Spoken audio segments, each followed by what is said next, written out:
Tout comme les étoiles dans le ciel, les nombres premiers sont éparpillés à travers l'univers des nombres. Certains sont regroupés, tandis que d'autres sont plus isolés. Et il semble n'y avoir aucun système derrière tout.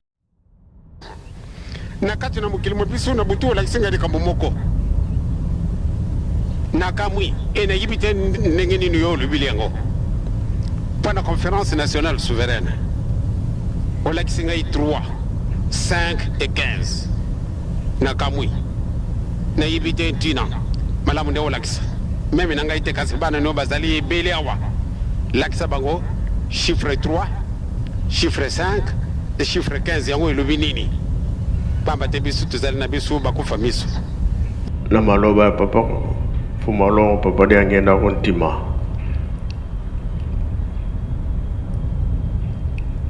« 2023 tokobandela na nini pambuta oye tokobandela na 0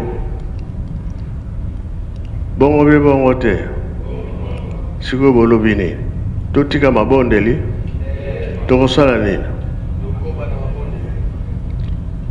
po 0 wana tokobanda a lire mosusu ya kitoko ya Rwanda. Bongo pe bongo te. Ekamona biso ekena batu mwina.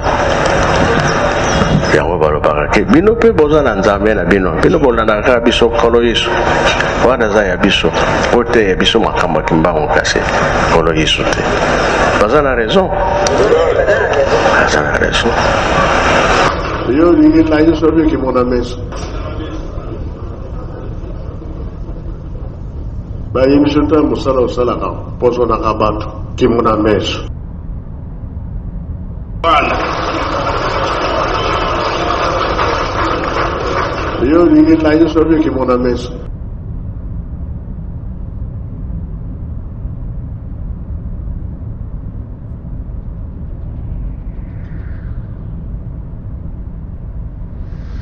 Une énigme laisse les scientifiques perplexes depuis plus de 2000 ans.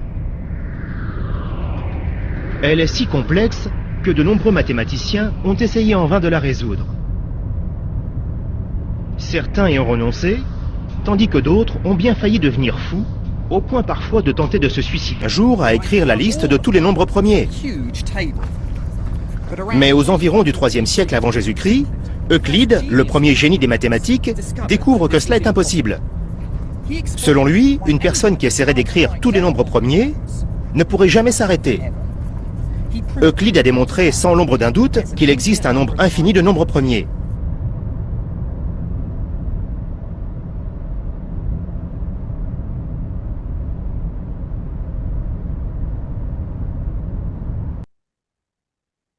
Mbote na bandeko baso o bomesana kolanda biso ezali bobele ya bino bandeko papa Wansonga Dikazaya na ndeko nanga na kotikela maloba ye moko ko se présenter après mais nakanisi bomoni le bandeli ya introduction na biso ba mo ba extrait ba vidéo tuteli bino o yango nde kolanda tout au long ya émission oyo esali mikolo ebele tokutana te na bino. Alors na telemi nano ana pesi ndeko asala introduction na ye alakisa oyo bayebi te bayebi ye te peut-être bamosusu bazotala biso mbala liboso bayeba ye azali nani. Ngai moko mpe nalobi nkombo na ngai papa Wansonga Dikazaya, mingi bayebi nga na nkombo ya Jado. Nazali musicien au sein de l'église kimbangiste kuna nde na évoluaka na groupe oyo babengi Faki.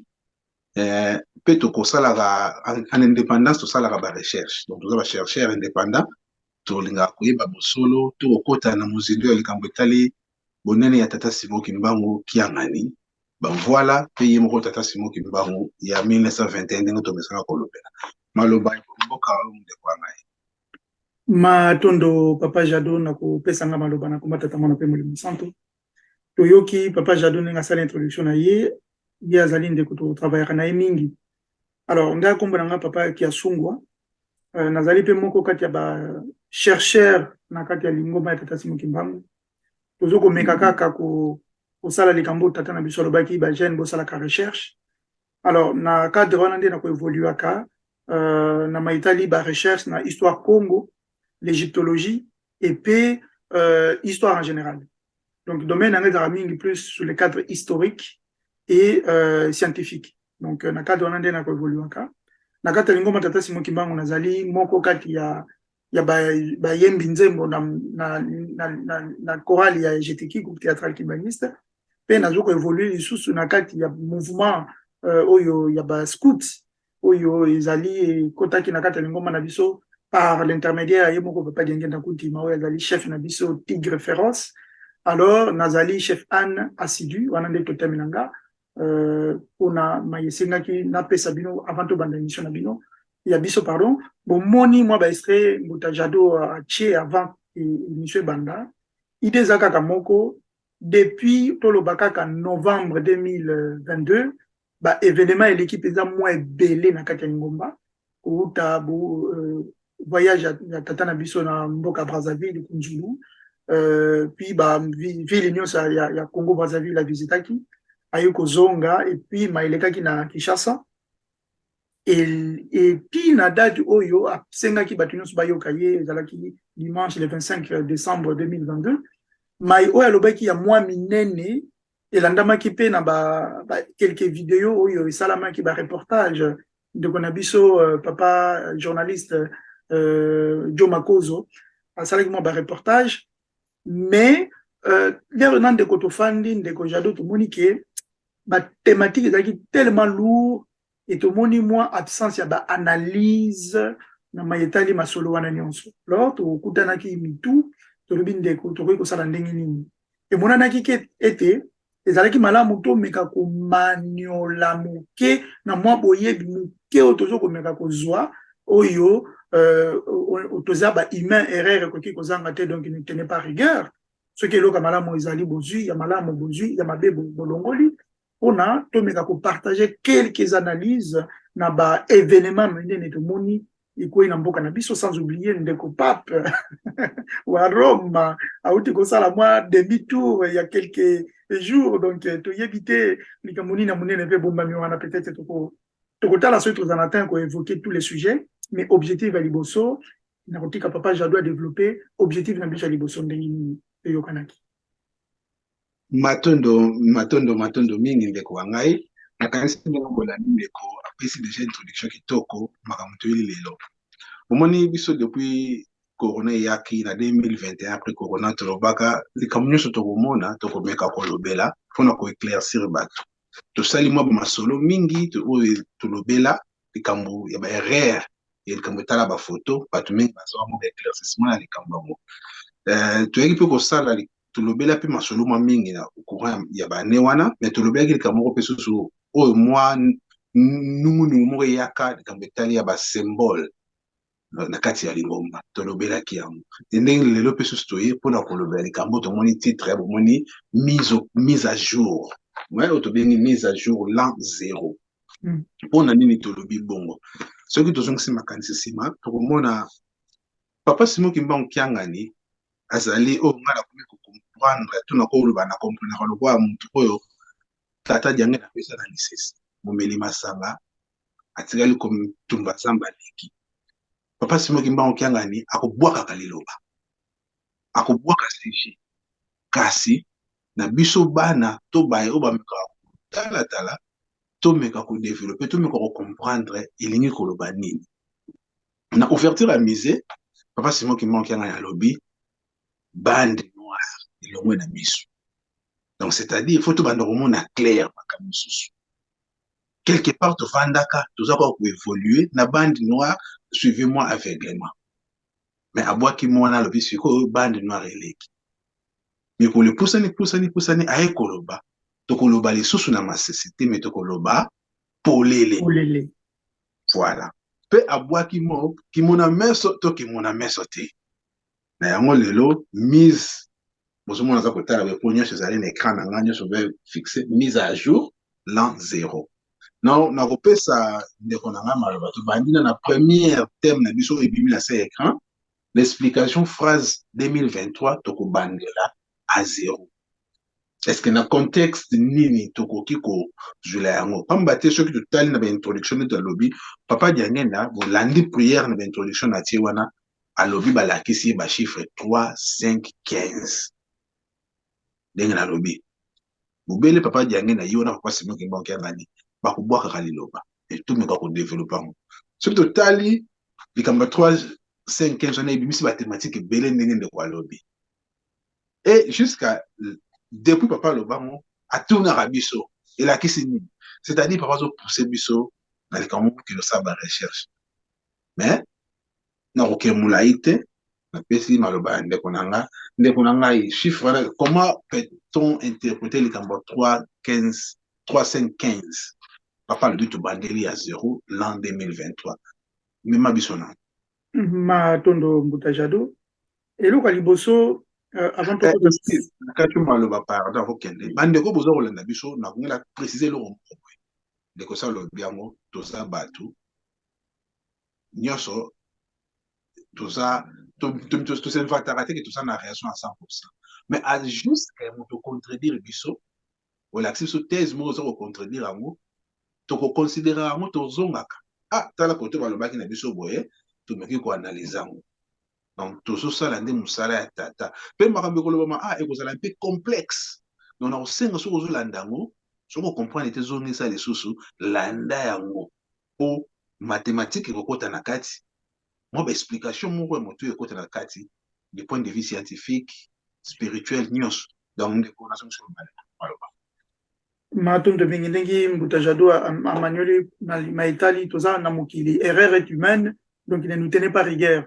Mais toujours mécaniquement qui ont toujours comprendre tout partager mais elo koni les salibiso to ya penza lelo ya liboso na oloba boye omoni le nzamba lobi likambo esengeli biso batu to fanda to comprendre ngo et souvent mutu na mutu akobimisa likambo na domaine na ye c'est-à-dire mutu azali na domaine ya musique akomona likambo na domaine ya musique mutu azali na domaine ya chant ya koyemba nzemo ya monoko amona likambo na domaine ya koyemba na monoko mutu pe aza pilote amataka na avion akei peut-être akomona on a domaine na ye ya komata avion kokumba ba avion ainsi de suite mais les autres on a besoin que ça une recherche ou plutôt une analyse plus scientifique puisque na 21 papa Simon Kimba a l'obligé sur 3 pouvoirs spirituel, politique et scientifique.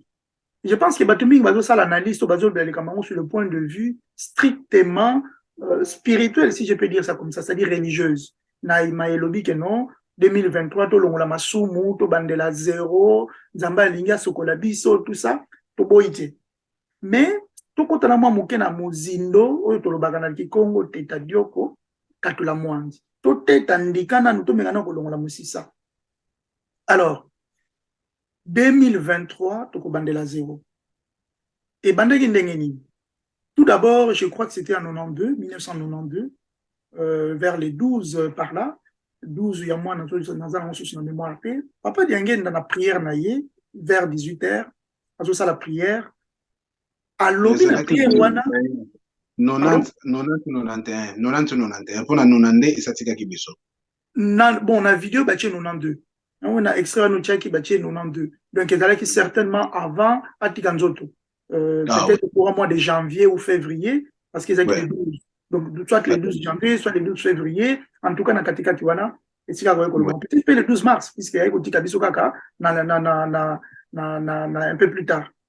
Oui. Alors, et ça dit que, papa na libon de l'inaïe, alobi que, papa Simon Kimbangu, donc papa ni, tout préciser, papa Diangenda Kunkema Joseph, na libon de l'inaïe, alobi que papa Simon Kimbangu, tata naïe, ayaki komo naïe nandoto, et puis apesi ba chiffre misato. Puis chiffre 3, après chiffre 5, et après chiffre 15. Papa suki kawana. Mais abakisi le kambo monga lobi, peut-être sens nango opesi yango pa na ngai te, mais pesa yango pa ya bana na yo ebele bazalia. Mais question na biso depuis 1992 ti lelo, ba recherche nini tosali na chiffre 3, 5 et 15. Récemment, en 2020, il me semble, Mbuta Nabiso, papa Elebe Kapalai, les razo kolobila likambu ya Covid, na ba livre Daniel, oyo papa lobaki na ya tanga mingi. Papa Nabiso Elebe Kapalai, alobela ki angolobi, papa Diangenda, lobaki tangu oyo, donc ba événement oyo ekoya, na période wana ya 3, 5, 15, na ba période wana, donc tant eza li souté. Tant eza li sous-souté, tant eza li sous-souté. Nakuchama ina monokote nakoloba. Que nous sommes dans une situation d'urgence. Les loba urgence sanitaire, urgence, mais nous sommes d'abord dans une situation d'urgence spirituelle. Parce que tant eza li sous-souté, nous sommes dans une situation d'urgence spirituelle avant de l'être sanitaire, tout ce que vous voulez. Alors Makamwana Papa Diangenda, vous savez que Papa Diangenda a ça déjà depuis 1991, avant Aken. Papa Zakoloba chiffre 3, Azakoloba chiffre 5, Azakoloba chiffre 15. Azakoye bisabiso que à partir il y a période 3, 5, 15 par là, Tokokoma dans une situation il y a tourbillon, il y a Roko Kisama, il y a dans Zolo Balikama Masses. Bon, tu vois, dans hôtel sous maïna mon côté, c'était pour Nankoboma parce qu'en fait, il n'y a vraiment plus le temps. Sinon, je dois être clair. Les sous-soutés, tant ils ont les sous-soutés. Nakuchama ina mon côté, nakoloba. Boutana biso alobaki akoloba, mais quelque part, abomba bimwa moke. Idée les deux andengini. Leur papa lobi likambouana, biso, comme d'habitude, toyoki, tofandi na biso. Or, yemoko papa denge na bandolo na biso, to salaranini, recherche. Donc, na niveau recherche, to un peu na moins retard, moins moke. Yango toujours ko susumuka sa bandeko, ba jeune surtout, na ligambeta li ba recherche. Alors, l'air to komi na mois de décembre, il y a 2022, Zalaki culte matinal, hein? Zalaki culte matinal de Kinshasa. Oui. Kiangani, a vu micro, à lobby 2023, Toko Bandela Nini, à 0. Mouta Pessi réponse. Puisque Tobo Sani Maye, papa Djengen na Lobana Biso, sur les périodes où on a événement, il y a 3, il y a 5, il y a 15. Bah, tu vas répondre. Papa Tali Bambouta, Bambouta, oh yeah. 2023, il m'a fait ses réponses Toko Bandela à 0. Très bien. Mais phrase Wanaka Toko Bandela 0, ils ont collé avec 3 chiffres. Toko Bandela 0, na période où il y a 3, 5 et 15. Or, surtout ça, les calculs. Toujours en moment qui est en mathématiques. Ceux qui ont ça, les calculs. 3 plus 5, et puis c'est 8. Plus 15, et puis c'est 23. Alors, tu déduire que papa bandeko lobla l'an 2023. Puisque epesi que na l'an 2023 avant to kotango papa yemo ko kiangani ayo kolobana biso ke na mbulo to lingi to kota 2023 ko bandela nyonso a 0. Mais mutu nezali ko bandela 0 lingo lobani. Mutu na wana ekei panabino ezongeli biso. Étant donné que ça face à face c'était pour na bo répondre biso na kati émission toko megasiko ko pesa moins réponse. Papa Jado, yo lobi ni na sika wana. C'est-à-dire matondo na ndenge ozingosenga maloba ndenge olobaki de bandela ya likambo ya bisolo na biso ke mutu na mutu akozwa mo na ndenge na ye. Or soki ngai nakoki koloba na général kobandela zéro wana, c'est-à-dire ekozala dans tous les domaines. Ndenge Nzambe ayemba na nzembo, faites-moi confiance que je vous ferai des grands dans tous les domaines.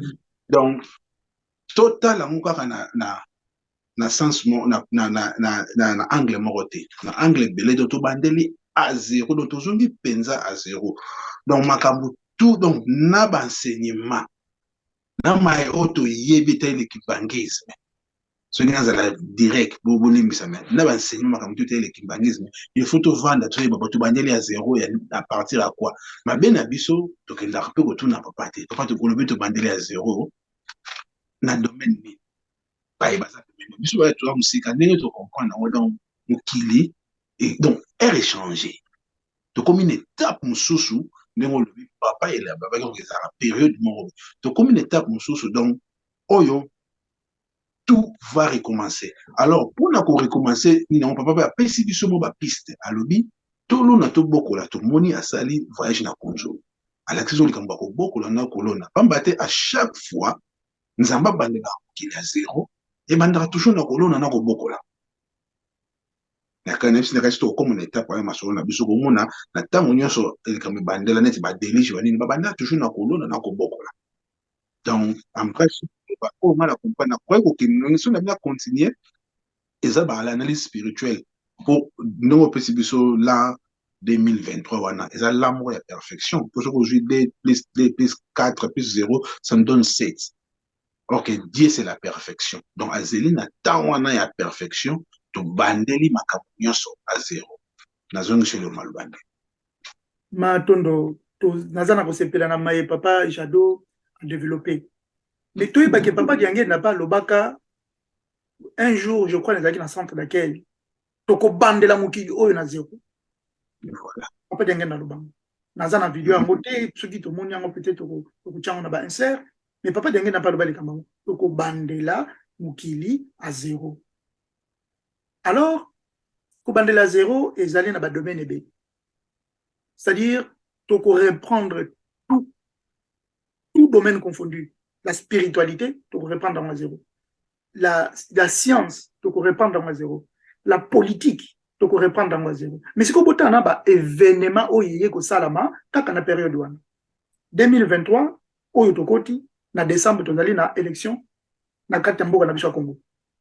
Premier événement où ils allaient sur le point de vue politique.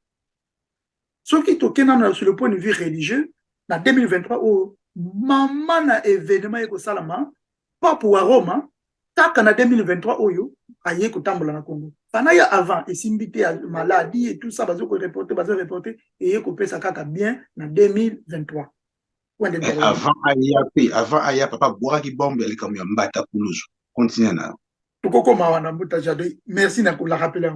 Alors, sur le point de vue spirituel, voyage, il y a papa parce que papa sali avant Toko Tambulango.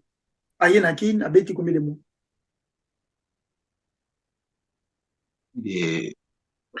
Je crois 5 mois. Plus 5 mois, quelqu'un. 5 mois, oui. Voilà. À qui Brazzaville, il y a tapé 5 mois. Tu vois, biso to bana o kanisa na bo nzoto na biso na bo motoke, ndenga zozo na bazo ke nangola beta pele susu 5 mois. Te razo ngabité nazo ngazo Brazzaville. Wani za makambanzambe. Mais avant to kota na muzindo, total sikoyo ba chiffre nana. Tout en a ba chiffre. Pour na tout à la chiffre, na kozwa livre ya papa wa Beladio. Oyo papa Adrien Koma. Livre Oyo papa wa Beladio, papa Adrien Fakasumbu, les principes à l'origine de l'écriture Mandombe et ses implications.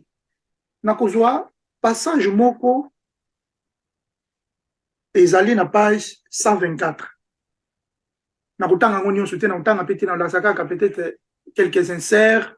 Oui, tout ça, la semaine insert, oui. Mais na page 124, oyo, papa Adrien a expliqué biso les chiffres, na nombre.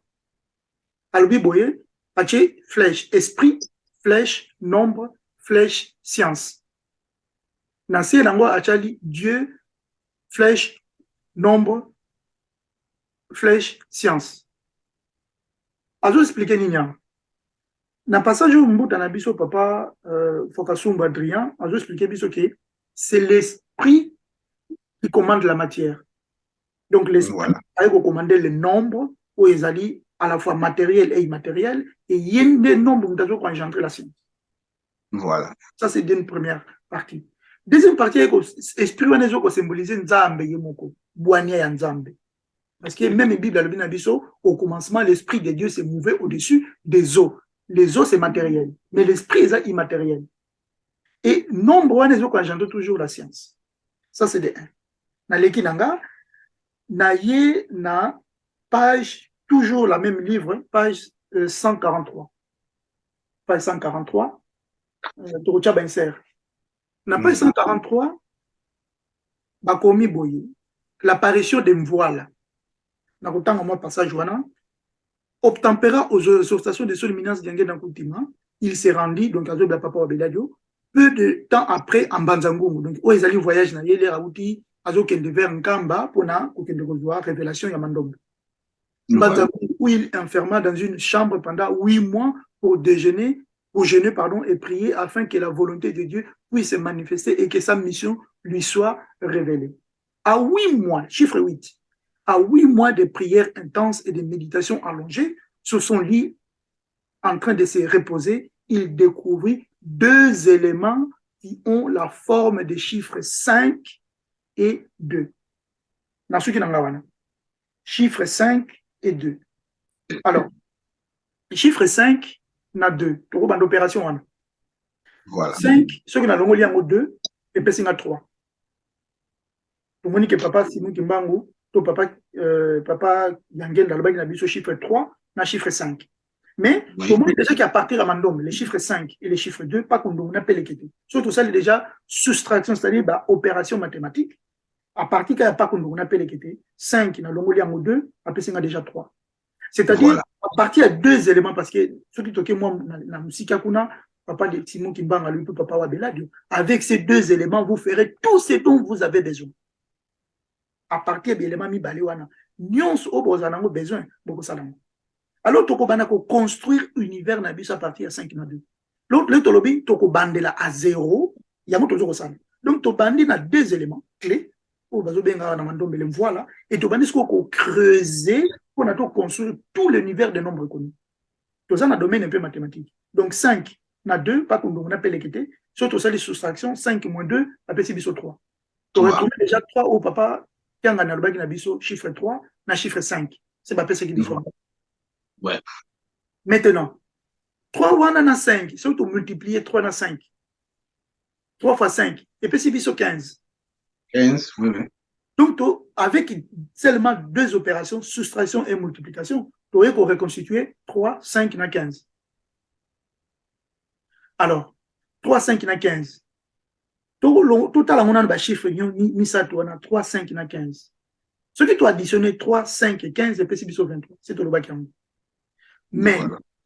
À part addition au 3 plus 5 plus 15, au 23, to zappé na ba élément wana ba chiffre wana to ba nombre wana 3 5 et 15 eza ba auto bengaka le nombre impair. Voilà. Eza ba nombre impair. Particularité à ba nombre impair eza nini? Particularité à ba nombre impair c'est que ezali ba nombre moko oyo eza divisible par 2 t, ou divisant par 2 t. Par lui-même na 1. Par lui-même et 1. Non, on a ça le nombre primaire. Le nombre impair est divisible par 2t. C'est ça la simplicité. Mais par contre, et ça, il faut comprendre bien ce qu'il y a. Dans le monde, il y a des recherches. Dans le monde des mathématiques, il y a des recherches. Dans l'université de Harvard, Massachusetts, MIT, le Massachusetts Institute of Technology, donc on a dans Boston, Cambridge, on a Panabino, à Londres, oui. Ok, na ba université de Sorbonne à Paris ou Paris 12. Ok, na ba université locale à l'université de Cologne en Allemagne ok, na université locale il y a Sydney en Australie, ok, na université il y a Japon, donc na Tokyo, ok, na université il y a Chine, par exemple, na Hong Kong, par là, to ok, na ba université misusu lokola, oyo il y a Pays-Bas, il y a Denard, na Hollande, université il y a Denard, et Kenda Kombo, parce que c'est une grande université makasi. Et misusu ezali kutuna, na tangi ba kombote ya Belgique, consort, et les autres pays, ya mokili. Ba recherche na bango ezalaka mingi concentré na ntango oyo na domaine mathématique sur oyo tobengi les nombres premiers. Les nombres premiers ezali les chiffres lokola, les chiffres 3 eza premier. Les chiffres 5 eza premier. Les chiffres 7 eza premier. Les chiffres 11 eza premier. Les chiffres 17 eza premier, ainsi de suite, ainsi de suite. Particularité des chiffres premiers amis, c'est que les chiffres premiers sont divisibles par 1 et par lui-même. C'est tout. Or, dans le domaine scientifique, pour vous permettre, à un moment, on a ça, le partage, il y a article scientifique pour comprendre. Ma campagne n'est pas sur le banabiso, ou ils ont comprendre peut-être. Nous avons partagé.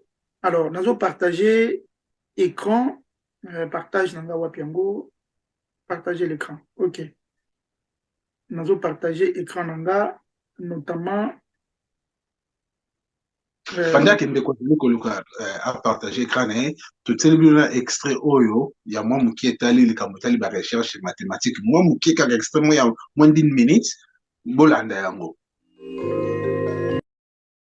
Tout comme les étoiles dans le ciel, les nombres premiers sont éparpillés à travers l'univers des nombres.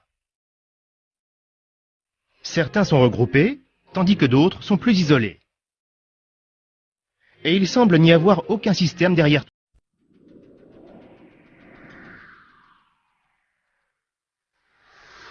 Une énigme laisse les scientifiques perplexes depuis plus de 2000 ans. Elle est si complexe que de nombreux mathématiciens ont essayé en vain de la résoudre. Certains y ont renoncé, tandis que d'autres ont bien failli devenir fous, au point parfois de tenter de se suicider. Pour à écrire la liste de tous les nombres premiers. Mais aux environs du IIIe siècle avant Jésus-Christ, Euclide, le premier génie des mathématiques, découvre que cela est impossible. Selon lui, une personne qui essaierait d'écrire tous les nombres premiers ne pourrait jamais s'arrêter.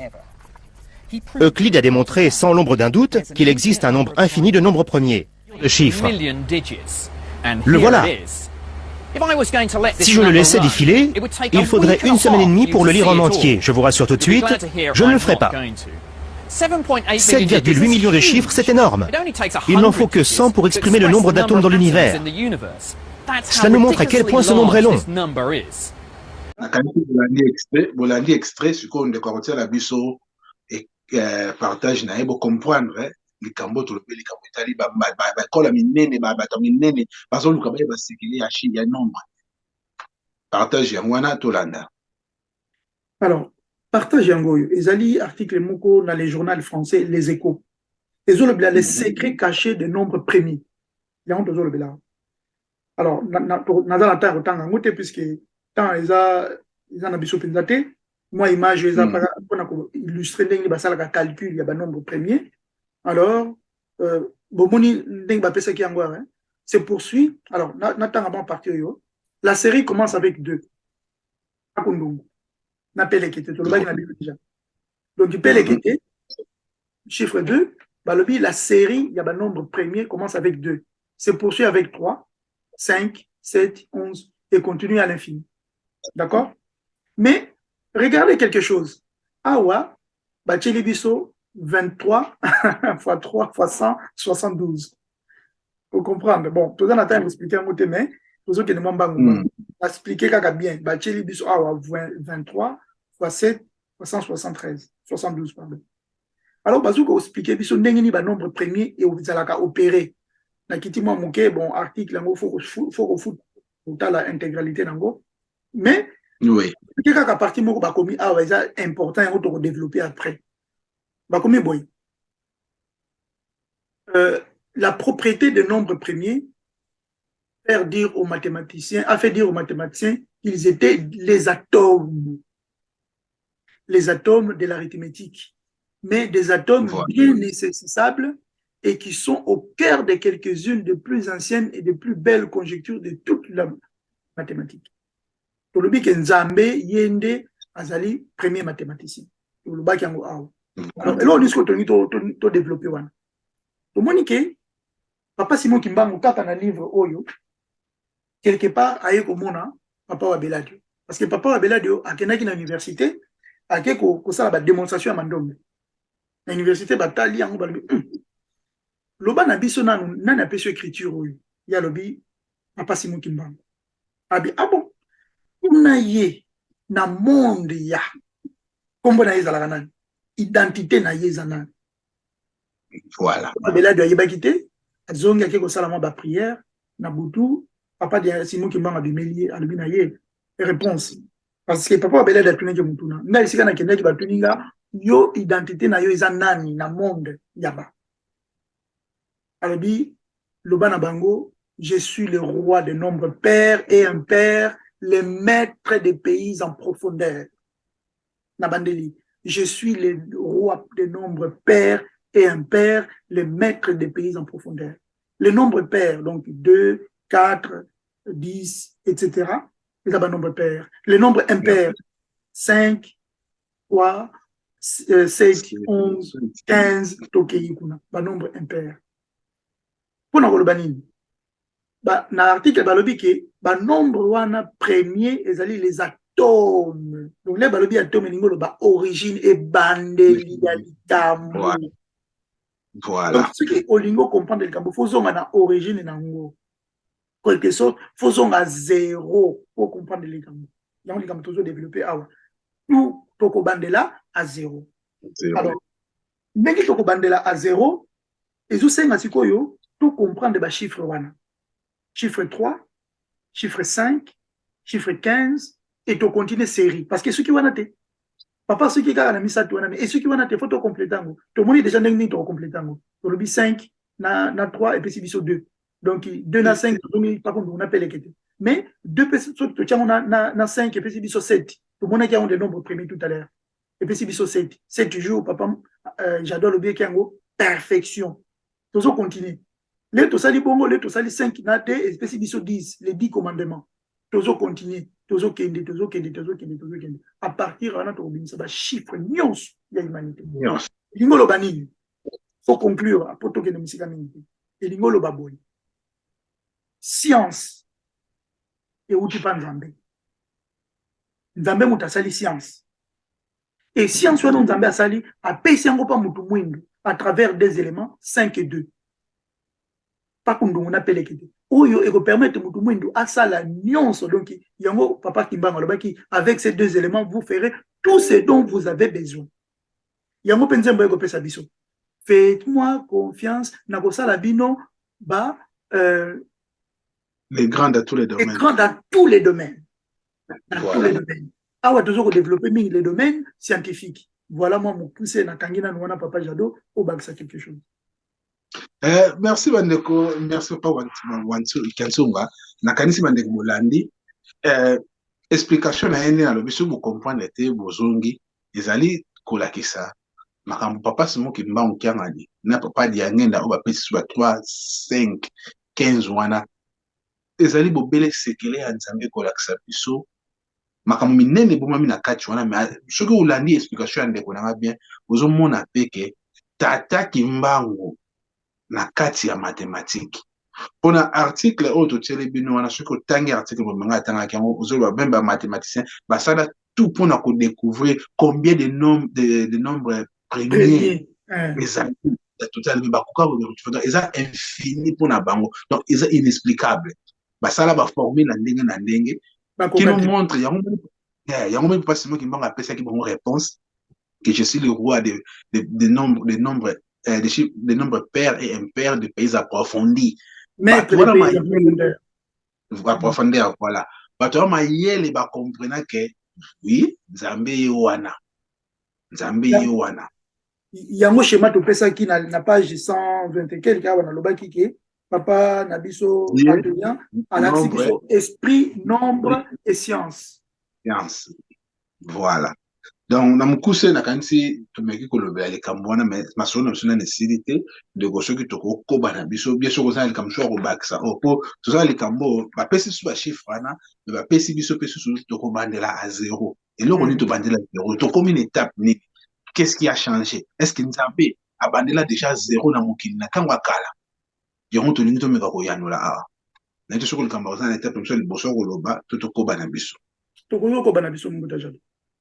Bon, nakanisi bolandi première étape na biso t'expliquer bino donc to comprendre ce que ba ezali important ba papa ba pesa biso ba chiffre wana que to ko bandela zéro a pesa biso ba chiffre ala que biso que tout parce que ce que tali même création mukili ce que landi la logique des choses et salami na mathématique o yembi nango et le ban nango na mon la biso moko ba musicien papa waze quoi Félix Ozo Kalobi que non nzamba za grand mathématicien mukili et salami na domaine ya mathématique.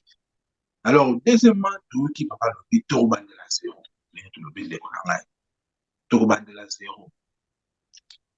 Maintenant, avant le balikambouana, a eu un sujet à Mbata Koulos.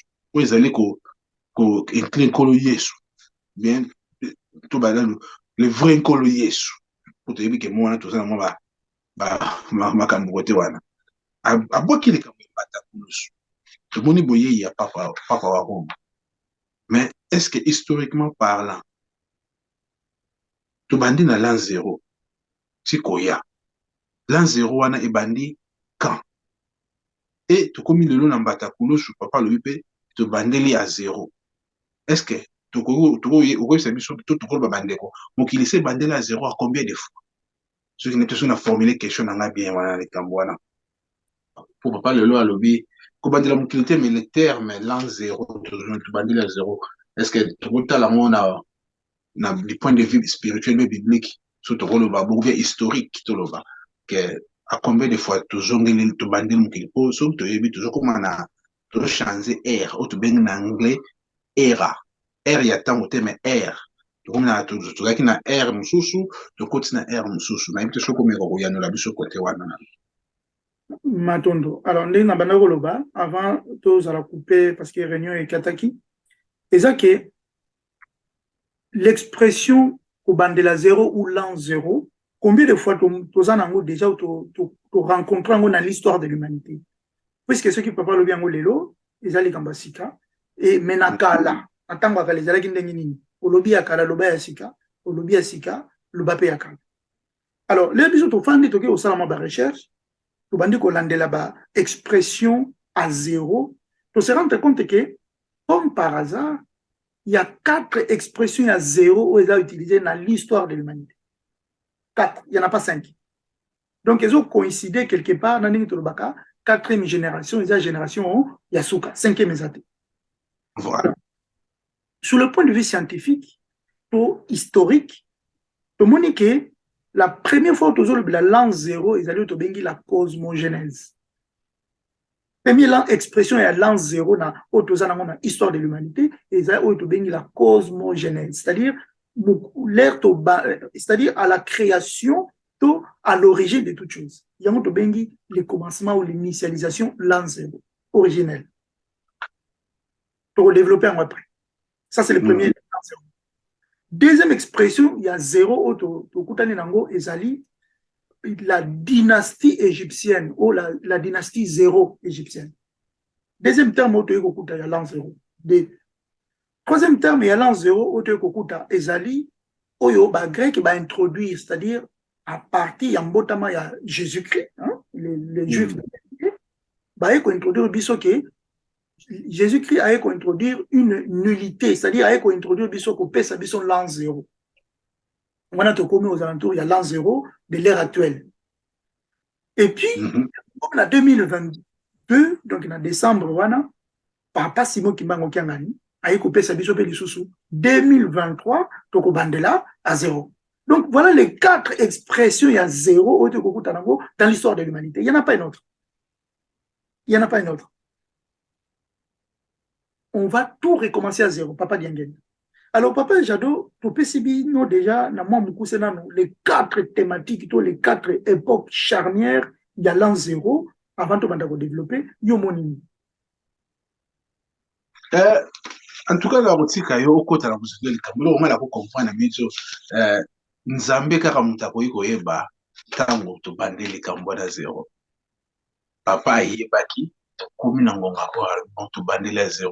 Lelo na moni na kati wana soko tangi bata wana nyoso tozali na lisolo ya ba l'histoire ya ba koko na égyptien siki bandela ti eye lelo esila oyo ya ba grec et ko soit les devant batangisi biso likambo ya bagrek selo kolo yesu ekobota christianisme oyo nyonso na mabe nango na bolamu nango eboti mais il fallait il prend fin ça doit il fin donc suka na yango pe malgré tout biso bato tolingi koyeba te suka na yango ekomi nde yango papa bwaka bande kobwaka déjà ntango ya Esau ntango ya Jacob esili ntango ya Esau or likambo ntango ya Esau wango donc démarrage penza tant ye moko kolo masola lobi le to bandeli à 0 abazai bandai ko zela année wana ya perfection donc ce que je comprends le ko pesi biso il y a les 4 fois oh papa banda ko bana biso ke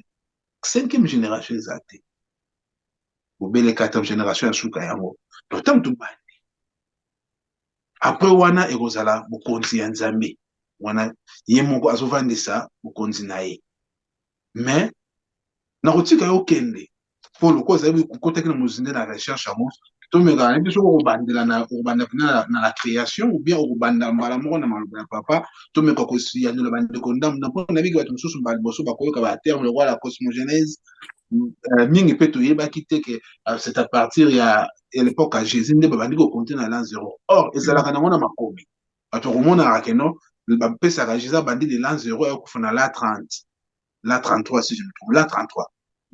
Après, avant Jésus, bâtir la Rousseau, moins 1400. Moins 400. Moins 5000. Voilà. Donc, c'est-à-dire, l'an 0, grec, nous va partir à Polo Yeshua. Donc, na kotika yo continue na so ki kama ko bakisa zali ko bakisa mais bande ko to landa attentivement pour ça domaine moral spirituel dans le relati dans le makambo tali science historiquement aussi donc de continue. Alors, to banda awa livre vert, l'histoire du kimbangisme. Tout le temps, à moi, événement, moko, où papa Diangé n'a commis la page 11. A commis bon. En dépit de tout, le kimbangisme est fier d'avoir établi un maillot d'amitié qui couvre tous les continents. Après s'être échappé du pays de l'esclavage, le kimbangisme qui a traversé les déserts est enfin arrivé en terre promise. Demain, une génération qui n'a pas vécu en Égypte en prendra la relève. Les risques d'échouer sont minimes et c'est là la consolation car des dispositions ont été prises afin que demain, le kimbangisme puisse, dans l'harmonie et la cohésion, atteindre de nouveaux sommets, spécialement en ce qui concerne sa spiritualité. La page Page 11, l'histoire du kimbangisme. En dépit de tout. Ah ouais. Les en amikie, ma comme amikie. Voilà. Non. Alors, et comme il se papa a oiseau le banabiso qui ezo senga génération moko boye eya oyo bango nde mutu bakosala penza likambo génération mweza génération na biso oya papa Jado oya ngai papa Kiasungwa oya bandeko bino bozo kotala biso bino nde bakimbangisme wana oyo papa zozela pona déclencher l'événement na ye tozongi sikoyo na makambo oyo tozo koloba l'an 0 premier l'an 0 tomoni yango na cosmogénèse, c'est-à-dire la création, la Bible, Genèse. Mais vrai terme, maintenant, c'est la cosmogénèse. Parce que cosmogénèse, c'est bandeli avant Nzambe Azana. C'est-à-dire, Azana n'a forme, Azana forme métaphysique, et puis, Minama, il faut amisa l'Azana. Surtout que quand on a un texte égyptien, Makambo et la Bible zate, parce que la Bible a jamais sauté. Ndambo mususu atiati mais les toke ko kondola na ba texte égyptien toke ko mona ba secret ndenge nini ni kambango ezali puisque bible uti nango na ba texte égyptien ndeko Jado to ko zonga na ye lisusu to ya ko expliquer bino l'origine ya bible ko développer ngo na Oui, eza ba sujet photo kota ano photo le ba campagne nyonso po o ezali introduction wa mtu bandi. Exact. Alors, na esika wana tokoloba boye. Na ebandeli penza ebandeli ngeri Nzambe azokuya asali mokili na ye o na Bible alobi l'esprit de Dieu se mouvait au-dessous des eaux. Yango to bengi le commencement. Bible bengango le commencement. Ba juif bengango Bereshit. Bible alobi au commencement c'était la parole nanana. Commencement wana yango c'est le premier l'an zéro. Et l'an zéro wana ekei eye kokomati vers oyo toujours benga la période de l'Égypte pharaonique. Cosmogénèse wana okota mingi te puisque tozana tozongela ngo to expliquer on na kati ya muzindo to comparer les textes égyptiens na Bible. Pour ça on na pesi mo déjà flash bozala nango bande ko pe bo sala ba recherche bo que déjà ko anticiper. Alors cosmogénèse wana ezali la première fois oyo l'expression zéro salam ils ont utilisé. Donc ils ont été première génération moko boy. Voilà. Et tout l'andi zéro wana ti na époque ya ba égyptien pharaonique. Makoko na biso le bauti mbanza Congo ba kiti vers l'Égypte aller ba eko sala oto bengaka la dynastie zéro. Avant de la première dynastie, deuxième dynastie, na 24e dynastie ou 25e dynastie, tu vas dans la dynastie 0. Donc, deuxième 0, et pour intervenir. C'est quoi? Et les camons, c'est très important dans la dynastie 0. Puisque la dynastie 0, tu bengi bango, la dynastie, il y a ba Kemrou. Dynastie, il y a ba Shemshouhor. Dynastie, il y a ba Anou. Naza na livre awa permettez-moi pendant des fois qu'on nous a archive vraiment un extrait où il y a papa Diangue d'azo parce que tous les pharaons bazalaki na bango ba zaïrois na tele binango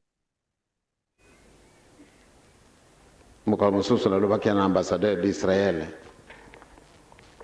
na lobi mutamuntu yo bengi ngai grand frère en tant que qui makambo yango ezali secret mingi. Le berceau de l'humanité, l'Afrique. Centre de l'Afrique, les Zaïre, Niangara. Ambassadeur d'Israël et d'Égypte à Nubi était pharaon bazalaki na bango ba négro africain. Ici. Patata na maman. Donc bango ba Israël, bango ba juif bazali banani. Yesu azalaki mokili na ye wapi? Soko totali ada mbuka na bango Zaïre. Et biso Zaïre te bimi na dibulu 4400 ans. Batata passé. Na élément haut. Boulande élément ya na élément haut toujours tchana banser bakomi au Soudan aux origines de la civilisation pharaonique. Mais le balobi à Soudan, il faut comprendre les grands Katiopa, c'est-à-dire Soudan ya lelo qui est na Congo, qui est en Afrique du Sud. C'est ça dont on parle ici, le Soudan. Au babeng arabiso na terme technique, le Soudan méroïtique. Alors Moutakomi Ango Zaline de Konabiso, René lui parfait est-il. Donc il y a un livre Soudan aux origines de la civilisation égyptienne. Édition Menambuk. Alors, il y a une partie moko awa, na page 64. N'a expliqué Eloko Moko. Na autant à moi des trois passages, si m'a expliqué. Na page 64 dans le Bible. Toutes les régions qui vont des grands lacs, des sources de fleuves, Nil, jusque parfois au Séma, c'est une région qui s'appelait les Tonetcher. Les Tanetcher. Autrement dit, la terre de Dieu ou la terre sainte. Ceux qui ont bandé dans le Soudan, au Kiti, Tina Congo na biso, oye Tina Nkamba. Tu as ce que bengango, Pimansi, biso to pesi version qui Congo nango. Mais bango balobi les Tanetcher, la terre du Dieu, Mboka ya Nzambe. L'état, motema ya mokili. Motema ya mokili, origine de toute chose. Voilà. C'est-à-dire terre du Dieu. Donc les textes racistes des égyptologues et historiens européens, plus généralement les codermes, qui voulaient faire croire aux profanes que sur de Kemet, il y avait la terre stérile des sauvages, ne tient pas la route. Donc on a pu s'expliquer à Waki. À l'ère balobaranabino qui Égypte, Cisère, Bamindele. Ce qu'on l'a dit, Égypte, bandi qui t'en a C, ou plutôt bandi qui matalikolo, parce que Égypte, ça a C, biso toi likolo. Ceux qui ont en Égypte, bandi qui matalikolo. Mais dans le sens, on va du sud vers le nord, ou plutôt du nord vers le sud. Au na nord, aux kita na sud, ou plutôt au na nord, aux mata na sud. Donc, voilà. On peut savoir version on va falsifier, na vraie version. Alors, là, na lobby, au na nord, aux ya vers le sud, c'est-à-dire aux mata sigoyo. Voilà la vraie version. Mais bango ba komi, au na nord, aux kita vers le sud. Ça, c'est une falsification. Mais bref, voilà. Les aux kita, bambo kana nyonso baza ba sauvage. Pour na kolba ke mutu mwinda utane na makaku et tout ça, vous comprendre. Yamba benyango ba thèse raciste. Alors, biso toyebike, bango moko ba égyptien, babande kolba ke bambo kana nyonso à partir du Soudan, ti oké na Éthiopie, ti oké na Sud-Afrique, au leki Congo, ba benyango mboka ya Nzambe, l'état nature, la terre sainte. Ça c'est les 1. Na ko pesa moi deuxième élément. Deuxième élément, to moni yango boy. To moni yango na page 86. Et le boy. Les premiers pharaons de la vallée du Nil venaient du Soudan. Ah, Soudan, pour prendre le Congo. Le Congo, voilà. Le Soudan antique, parce que le Bibien, le Soudan antique, ils ont pas carte à l'éloté, ils ont Soudan yamboka à l'éloté, ils ont les Soudan méroïtiques, c'est-à-dire tous les Katiopes. Voilà. Et il appelait les Shemsouhor. Donc, il battait les bossos au Baouti Soudan, Baye na Égypte, Babengi Bango, Shemsouhor. C'est-à-dire les suivants d'Horus. Bokanga Kombona Horus. Les dieux dynastiques. Et Bokomona, Nengi Bakomi la Shemsouhor, Bachi Bapili. Bapili, Oyo Bachi Awa Misatu. Yango, symbole de la Trinité. C'est-à-dire bazaki des personnes divines. Bango bameni Trinité, Oyo tout le monde a lu dans la Bible. Bango bameni yango na Soudan, pe na Égypte. Na uti nango na Katiopa na Congo. Voilà. Bapili Oyo Bachi Awa yango lelo bomonaka na liboso ya misé. Naza na personne nango susu ya mibimba nango komona nango lelo comme liboso ya misé lelo ozo tala ba pilier Oyo za na biso ya misé ezali ba pilier Oyo ya ba Shemsouhor ba Yunu yango. Mais balobi comment na mwa zalaki ba Shemsouhor ba suivant d'Horus. Horus wana to ya ko développer les tolobila les mambata kulusu. Bo bomba, bo simba wana. Tozo boya. Voilà. On couper sa dernier élément.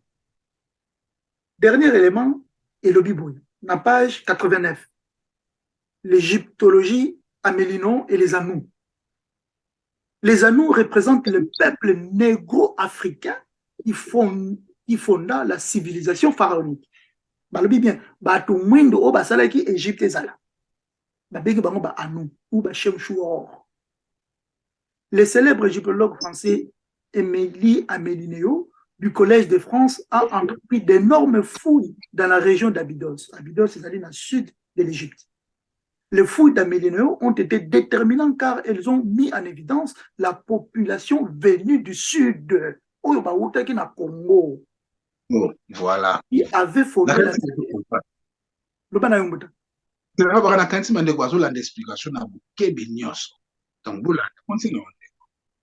la civilisation venue du sud qui avait fondé la civilisation égyptienne. Ces fouilles ont permis de faire avancer nos connaissances sur les premiers pharaons de la vallée du Nil, c'est-à-dire les premiers suivants d'Horus. Bien. Égypte, sans batoumound au baoutaki na Congo, au bayaki na civilisation. Vous en avez tableau moko, butanabiso, Jospé Loanga Sala, ou abengango la civilisation, hein? Tableau de la civilisation. À Sala, Papa Simon Kibanga Zali, Mbanza Congo Zali, surtout Kulumbimbi, Batu Bakenda, Baketi, Bakomi na Tour Eiffel, la pyramide des Ali, la l'équipe pyramide, Bakomi na Tour Eiffel, les États-Unis et consorts. yango bazo expliquer malobi bato oyo bautaki na Congo na terre du Dieu, c'est-à-dire na Ntimansi, autrement dit na région oyo ya Congo Katiopa, bake na Égypte bango bake ko la civilisation et bango babengi bango les suivants d'Horus. Horus ye mutu ba ko pesa kombo e komi Jésus-Christ ko ya malema tozo to lingo devancer mbatakuluz manana cité mais to pesi bino déjà élément wana Horus wana ye mutu ba ko bongo la bazo ko benga lelo Jésus-Christ mais balobi batu oyo ba ye na ye ba oti na sud ba ye na likolo kuna to na se wana bazali ba congolais o to bengi bango ba Shem Shuhor les suivants d'Horus. Boutajado. Na moment na sikoyo, et là on est au comprendre. L'air bango ba comme en Égypte, ba eko sala la dynastie 0. Ba eko bandela à 0. Parce que avant bango elo ezate, après bango de sikoyo toute l'Égypte et ba eko bandela à 0. Mais na bossa ko lobelo ko moko. Toute la partie les bazo ko wuta na Congo Katiopa bazo ko ya vers l'Égypte. Tozali na l'ère du taureau. Voilà. Baza na l'ère du taureau. Alors, taureau, wana yango komona na civilisation na bango bazo sala mingi ba taureau. Même les dieux, ce sont beaucoup les dieux divinisés en taureau. Voilà. C'est mi pharaon na bango, l'un des pharaons oyo azalaki na tangwana, c'est le pharaon Scorpion. Yim tata, il y a le premier pharaon égyptien, où il y a la dynastie, la première dynastie, où il y a un Narmer. Babengi Nare Mari, babengi Nimi Congo, batuna batwazo benga kombo na bango, mais na ba texte égyptien babengi Narmer puisque tu as la palette de Narmer. Wana de 1, plutôt de 2 parce qu'il y en a qui ça, to wuti na taureau, to yesiko na première dynastie. Avant première dynastie, tu as la dynastie 0. Donc, tu peux citer 0 déjà. 0, il y a cosmogenèse. Tu expliques. Il y a 0 et mi balé. Il y a dynastie 0 égyptienne. Il y a dynastie 0. L'air baye comme ça, la dynastie 0. Bayena Shem Shuhor, les suivants d'Horus. À partir, il y a les solos, il y a Horus. Oh, baya kinango. Baouti nango na Katiopa, na Congo. Baye ko bandela 0. Baye ko imposer Horus. En tant que divinité. Voilà. Ben, imposé aux Russes en tant que divinité. Et comment mia? Donc, bazala qui dit Nzambe na bango baye baki bazako tambola na ye. Baye na ye. Voilà. Atambo si bango na nzela memi bango tikuna bakomi babengi bango les suivants de Russes. Bato oyo balandaka, ba suivant balandaka aux Russes. Ndete lelo babengi bato ba chrétien, bato balandaka Christ. Bango bazali bato balandaka Horus, c'est-à-dire Osiris. Mais likambouana et salami na Congo na Égypte et outi na Congo parce que ba yena yeko ya bazo totangi yango na pesa passage yango balobi bien. Permettez-moi na répéter sikawana. Tac na répéter sikango voilà. Bakomi boy. Les premiers pharaons de la vallée du Nil venaient du Soudan antique. Comprenez? Des Katiopa. Et il s'appelait les Shem Shuhor, c'est-à-dire les suivants d'Horus. Boutajado, to pesi deuxième 0. Et bangoler baye na taureau wana, bake na taureau, ale bakoti na deuxième phase. Taureau wana komi Béli. Bakoti ziko na air ya Béli. Siko komona siko yo na Égypte, makambo nyonso bakosala et vous allez développer autour du bélier. Nabidos, na Mikerino et tout ça autour des béliers. Et puis pour montrer que de Mbangu, bah il ça la première dynastie. Dynastie, la première dynastie égyptienne, il y a Narmer, il y a la haute et la basse Égypte. Et puis il y a pharaon Moussouso Barolanda, Tito est dans Toutmoses III, les grands pharaons de tous les temps. Voilà. Comment na 25e dynastie. Pour mettre les solutions, puisqu'il est tout que n'a pas. Si tu bêta comme 26e année, va pas na kina dynastie. Si tu bêta yamo. 25e dynastie, c'est quoi Nzamba est inspiré donc les Shem Shuhor, Horus wana. Alors bien que non. matana bino awe sili fo bozonga. Bozonga wapi matana echere sika boutaki. Bitumbe bimi, bamso bandimi, bamso baboyi. Deux camps. Oyo bakendaki la 25e dynastie. Yango par falsification ba égyptologue ba bengaka le pharaon noir. Effectivement bazaki ba noir, mais oyo pe balandaki bango bayaki avant bazaki bango nyos ba noir. Ba noir. Ba pharaon na sikoyo, mbuta jadolinga lo beloko. C'est dans le genre complété que ba pharaon ba noir ou bango nyos OK au lieu de falsifier que c'est quand la 25e dynastie. Voilà. La 26e pardon. Toujours expliquer qu'à bas zéro. Nous sommes pour expliquer bas zéro, tout bandela zéro. Toujours couper ça dans l'histoire de l'humanité.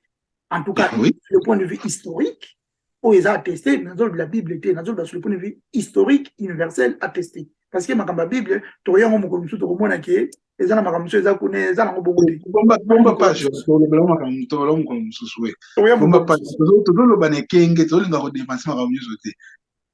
Continuez là. Sur le point de vue historique universel, on dit ma solo toujours au landelango. Et bon, on dit que 25e dynastie, l'air bakabwani, bandeko bazonga ki bangonde la 25e dynastie. Baeko kita ti na nini oyo na nini na Nagadi, hein, Nagada. Bakeiti na Congo to eko peupler l'Afrique mais bandeko batikalaki balobi ke non bango baza batomboki ndenge to ba bandeko na biso ba protestant baza ba protester contre l'ordre établi mais bandeko batikalaki na Égypte la 26 basali skoyo la 26e dynastie oh il fallait pas ezala chiffre 26 c'est ko pesa problème na Égypte favorite. Donc, nazo bois kalenga li banga pa mututé, nazo ko pesa sous le point de vue historique, chiffre on a déjà même là il problème. O nazo ko pesa bino. Tout chercheur scientifique na égyptologie, o yaza attentif à Bible kambwana. Na Bible o yaza attentif. Parce que biso poto ko mapeto comprendre comment to prendre. Tale loko to bana mona ngote. Voilà. Bandeko batikalaki 26e dynastie, bango nde baki kokweya. Parce que les Baroba les nègres maudits, non. Et il y a quelques-uns qui maudits dans le sens que ils ont échoué dans la quête de ça qui va. Fane bazo bazongité bango batikali ko na basali mutu makasi et na mutu makasi basala ki alenzambe pa ko frapper bango. Ba Ixos bande kwana ba mindele ba ye ko kota na Égypte, ba ye ko falsifier ce ko histoire. Alors, avant la kende kuna na kotanga passage moko o ezali na Nation Agriculture. C'est quand tu as tant que nous avons école, nous avons Landa, Balande Kosa Luka Page Joana, Tolanda scientifiquement. Donc, si tu expliquais déjà, tu as expliqué déjà les premières l'an zéro de la cosmogénèse, tu es na deuxième zéro ou na la dynastie égyptienne. Donc, tu dois la troisième, tu es na quatrième moment, ils allaient toujours. Donc, toujours la Xaraka. Ndenge makambango et l'Obamaka, na ndenge nzambe mo ayebi place à bandela mo pe mon clé au russe wana aza kotambusa bango na tous les dynasties azali toujours na kati ya likambano au russe le qui va pesa comme bokolo yesu lelo bokoya ko mona pe troisième l'an zéro donc continue na rendre. Effectivement. Alors na Nation Agriculture dans un livre de poche version poche na page 395 check entendez pas comme boy na autant moment nyonso parce que ça c'est intéressant. On ne saurait trop insister sur tout ce que le monde, et en particulier le monde hellénique, doit au monde égyptien. Les Grecs n'ont fait que reprendre et développer dans une certaine mesure parfois les inventions égyptiennes, tout en les dépouillant. C'est-à-dire, baby siango, en dépouillant, donc biango, un dépouilleur, ça le banayo, tout en les dépouillant, en vertu de leur tendance matérialiste, de la carapace religieuse idéaliste. Bah, il y a sa religion. Religieuse, elle a raté. D'ailleurs, dans le chat défi, on a mon pignon, ou le bakaba langue africaine, à le mot religion, na langue naïe. Et il y a qui Congo, na Lingala, na Swahili, peu importe langue africaine, il y a un mot religion. Ça n'existe pas. Ça n'existe pas. Les arrêtés. Même le dictionnaire qui Congo m'a mis sur côté le mot religion. luka mon religion yaka nango yango mbuta azo expliquer biso awa balobi baye ko imposer biso sikoyo religion puisque baza na matérialisme pour na matérialisme na bango simba il faut religion balong ba che carapace ba bien carapace ezali lokola enveloppe moko boy ba baby si déjà ba tiango carapace dépouillant religion pardon na si ça partie en religion idéaliste il les entourait donc ba yenango ba accompagner en la rudesse de la vie dans les plaines euroasiatiques semble avoir développé d'une part l'instinct matérialiste des peuples qui vivaient, donc aux Abamindele, à Zoloblamindele, Bangon, Wabanda, aux Anabamboka, Wana, Yamalili, Biloka, Kolea, Ezate, Yangomoni, même Bible, Zolobabaki, Makaka, Kodian, Zalawapi, l'Égypte. Pour continuer. Avoir développé d'une part l'instinct matérialiste des peuples qui vivaient, d'autre part forger des valeurs morales à l'opposé des valeurs morales égyptiennes découlant d'une vie collective sédentaire, relativement facile et paisible, dès l'instant qu'elle est ordonnée par quelques règles sociales. Autant les Égyptiens auront en horreur, donc, autant les Égyptiens auront en horreur les vols, le nomadisme et la guerre. Autant ces pratiques seront considérées comme des valeurs morales de premier ordre dans les plaines eurasiatiques. Nasuki wana. Namukuse, Ndekonabiso, Alobiboy. 26e dynastie atikali wana. L'air batikali wana c'est qui va se défendre. Mais la défense wana basalaki bakutani na bato bazalaki plus malin que bango. Les peuples bengi eurasiatiques oba uteki na malili na ba situation moko biente. Musana na bango ko yiba, omunyango ko yiba, ko boma bato, ko sala guerre. Bon mona mukili na biso depuis to kota contact na bango, guerre na guerre. Tala lelo na Congo.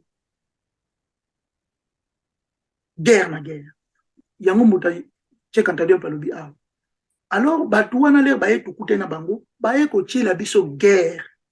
Babundisi biso basali tout pona ba dépouiller biso balobi yango ba dépouiller biso mais na ko dépouiller wana ba ko bamba biso religion ezali carapace donc ezali eloko moko ba bongisa empoisonné ba pesi biso yango mais ba pesi biso yango bongo te apa ba pesa yango basaneni ba koti biso nanu ba botoli biso kiboyaya na biso alobi to yekolisa bango ba biloko na biso ba ito yekolisi bango allez to lexi bango ke Horus azalaki boy asalaki boy asalaka boy azongisaka boy bango bazwi babandi kokomo babandi pe kosala traduction et babandi ko tchake oyo bango to bakoma kyango non eza ba texte na biso na bandi ko dévoiler un peu Bible na kanga parenthèse wana eza ba texte na biso balobi na biso to komela bango mais na sens o bango balingeli basali dépouillement balongoli eloko ezaki ya makasi kuna batie ya bango babongisi yango na sens ya bango. Et l'air basali bongo, allez, bazu biloko wana, allez, basali biso guerre, babomi biso, bakoti biso esclavagisme, depuis déjà Égypte pharaonique. Yamo moni natanga ki texte, papa Djengen na lobi, le kimbangisme qui n'a pas vécu en Égypte, c'est-à-dire, oh, yazalaka esclave. Esclave, il y a deux types d'esclaves. Oko zala esclave mental, mamutu na yo, et le mingi to esclave mental, mais zape na esclave physique, batangi yo bachel. Nengi batanga bako. Lelo ba chaîne les alaka lisusu te et le voit déjà mais mental et ti lelo to zala ngokaka yango so senga kimbangisme ou azali nouvelle génération ou azo comprendre makambo yo faut se libérer mentalement raison pour laquelle na 21 papa Simon Kimbangu aye pa maman Kiantondo a salisi mutu to so continue to le kambangu mango le sikoyo babotu libiso histoire wana bazu Horus na biso Osiris na biso bazwi lisolo na ye ba comprendre ngo ba baluli on ndengi na bango ali babengi Yesu à partir wana ba ko imposer biso l'an 0 mbotama ya Jésus-Christ. Voilà. Après avoir falsifié toute cette histoire, ba imbo banda na Horus wana obango soit PC en combo ya kolo Yesu to bandi lance ba bosensi nyoso il est avant. Côté na air mosusu baye composer biso sikoyo l'air du poisson Parce que bah, événement historique peut là bah, signe des zodiaques et ça dit que côté dans l'ère du poisson bah il faut imposer biso les Jésus-Christ les Juifs de Galilée.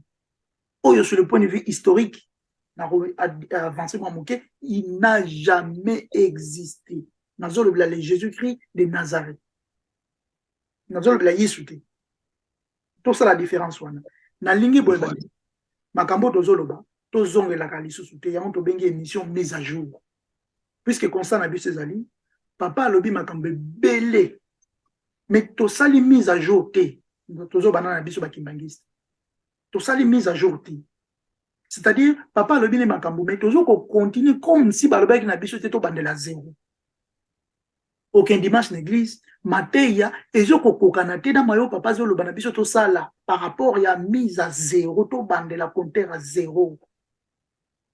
Yango biso to yena no na mwa moke to mekana ko bouleverser nanu makambo na mo kenano na ndenge to ko buta jado loba na na kanisi aussi je maloba donc tant vous ko loba ngasi na ko préparer na boire bomba mais nzambe na za sungi aussi ko loba yango effectivement ndinga ko lobi on ngana loba papa simo kimbango za kiangani za ko pesa so piste azo l'acception piste so tali ba sujet belé papa simo kimbango azo pesa biso dernièrement ça ya piste ya recommencement mais il ko lobi ya mutu ya kita nous debout toujours yoka onga katofandi na lobi te ke ba nyuso mais ezali minimum ya bato bavandi bazotala papa lobi betu mikoko ko analyse on tout mikoko auto lobi lelo toujours le bapé de temps en temps toujours ngonde toujours ngela lisusu te po oromona ndaki sokoya ndingo lobi ko ya na église dimanche to bandi matia bazoteo bana Israël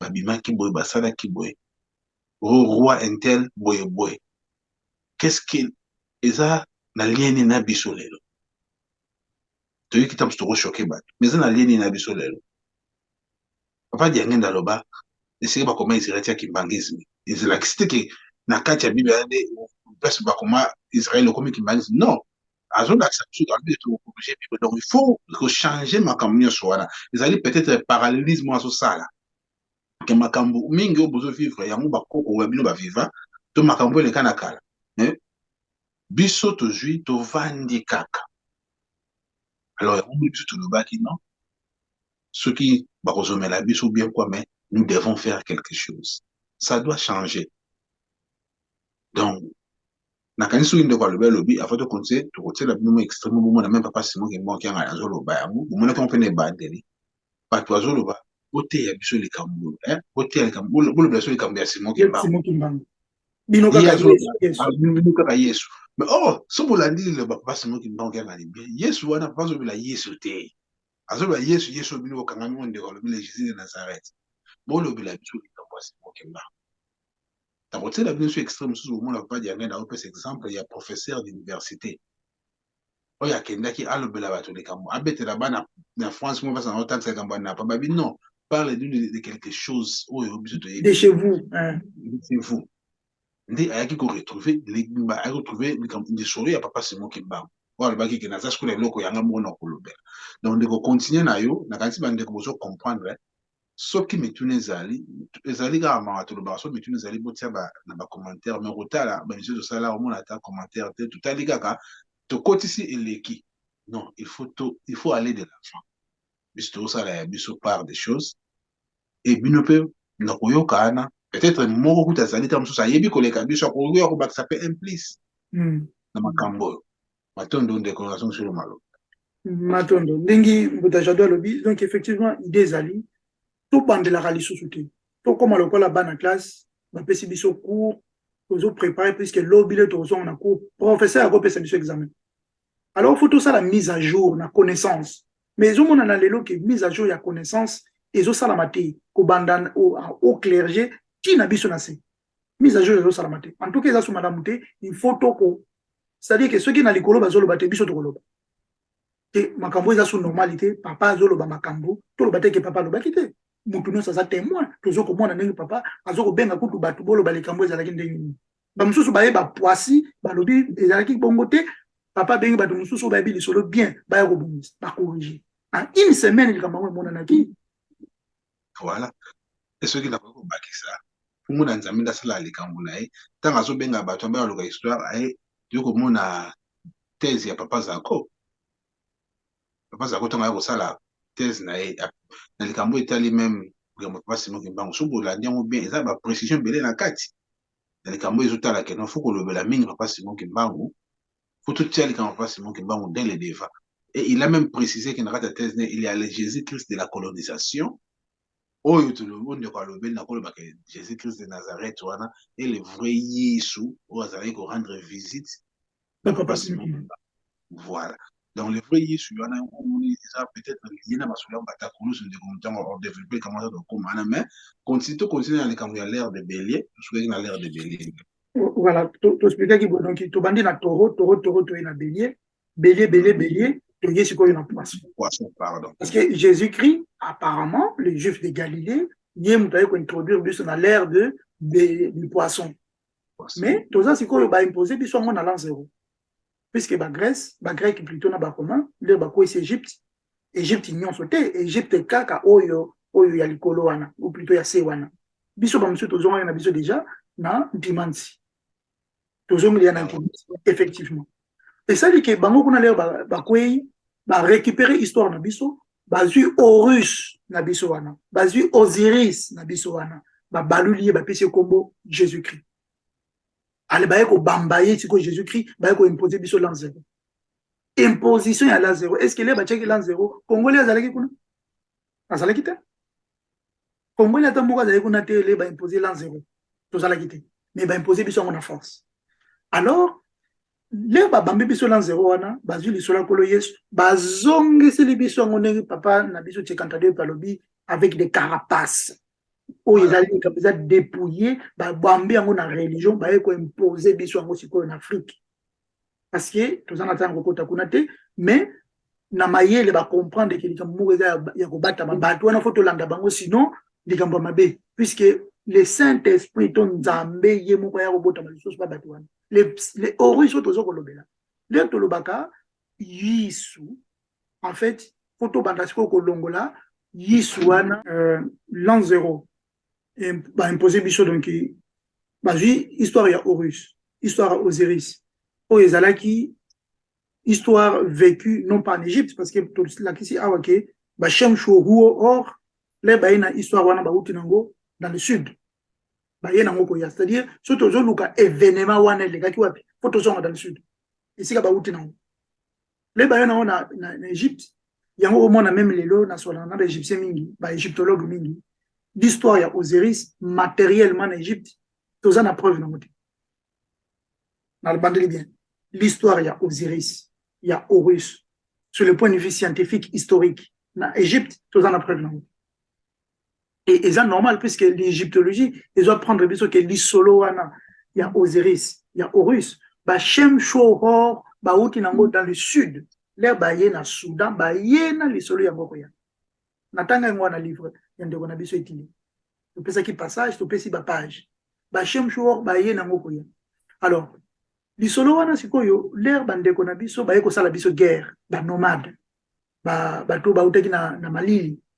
Bato balingi na la guerre bakimaki nzala bayepe ko apprendre pas na biso parce que to pesi bango civilisation ba yekole lokongo ale na faute na biso nyonso te na faute ya baye 26e dynastie on tozolo ba chiffre wana memi biso problème ce qui fait 26e dynastie sala marate mbele biso nyonso tozonga na biso na ntimansi mbele likambo tozolo ba lelo ezate mais et ça dit que baboya ki kolanda bango batikali ba ekopesa lisolo na biso bazanete ba traître ande ko 26e dynastie baza ba traître na biso ba yi ba permettre que lisolo na biso ekende pas mopaya puisque l'ère bande ko na biso ya 25e dynastie bazalaki ba bande ko linga ko lakisa likambo na biso pa bato mususu te mais ko bima bango ba bimaki ba to ya 26e dynastie ba se permettre ba lakisa likambo na biso pa bato mususu ba paya ba nomade mindele ba yekoli yango ale basali biso guerre 26e dynastie ekwei bango siko ba s'imposer ba zuma solo na biso ba komi yango na ba livre na bango balabi oyo Socrate mutakomaki oyo Kingande mutakomaki oyo Platon mutakomaki c'est faux et archi faux eza biloko na biso basali usurpation basali falsification ndenge tata na biso ndeko cheka ntadio palobi yango na livre na ye awa basali dépouillement babotoli biso biloko na biso na makasi. Alors avant de continuer nakopesa un avant-dernier passage dans le livre Antériorité des civilisations nègres. Tokotanga passage page 12 et le Bible. Aujourd'hui encore, de tous les peuples de la terre, les nègres d'Afrique noire seuls peut démontrer de façon exhaustive l'identité des ans de sa culture avec celle de l'Égypte pharaonique, à telle enseigne que les deux cultures peuvent servir de système de référence réciproque. Il est le seul à pouvoir se reconnaître encore de façon indubitable dans l'univers culturel égyptien. Il se sent chez lui, il n'y est point dépaysé comme le serait tout autre homme, qu'il soit indo-européen ou sémite. Autant un occidental aujourd'hui encore, en lisant un texte de Caton, Caton Azali, écrivain occidental, ressent l'écho de l'âme de ses ancêtres, on a reconnaître Malobawana, autant la psychologie et la culture révélée par les textes égyptiens s'identifient à la personnalité nègre, à Batiboy. Et les études africaines ne sortiront du cercle vicieux où ils se meuvent pour retrouver tout leur sens et toute leur fécondité qu'en s'orientant vers la vallée du Nil. Réciproquement, l'égyptologie ne sortira de la sclérose séculaire, de l'hermétisme des textes que du jour où elle aura le courage de faire exploser la vanne qui l'isole doctrinalement de la source vivifiante que constitue pour elle le monde nègre.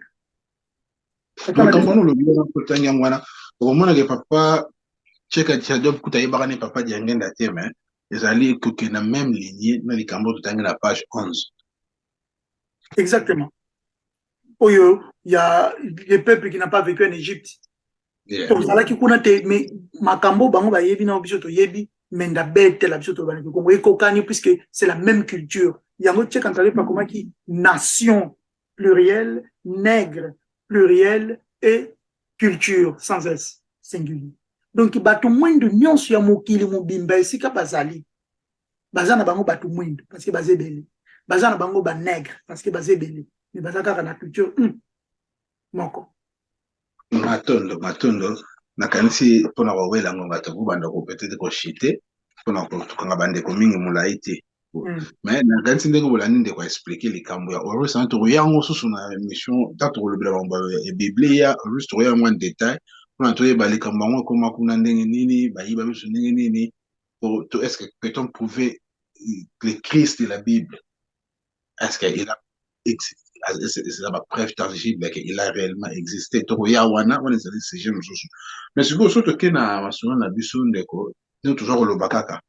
So kutuko kota le kambitali là papa c'est le 4e voilà. Avant de kota na kuna na na hôtel dans des extraits voilà dans les sous o esika papa c'est moi qui manque na zoloba. Tu revends la zéro. Après tu Rolanda extrême sur Rolanda o zolo bake bobino bozolo belagaka bolo bali comme pas moi qui bango bino kaka pour yesu bolanda nga poto kozonga solo ikamona biso ekena bato moindo yango balobaka ke bino mpe boza na nzambe na bino bolandaka kaka biso kolo yesu wana eza ya biso po te ya biso makambo ya kimbango kasi kolo yesu te baza na raison na maloba ya papa fumalongo papa de angenda kontima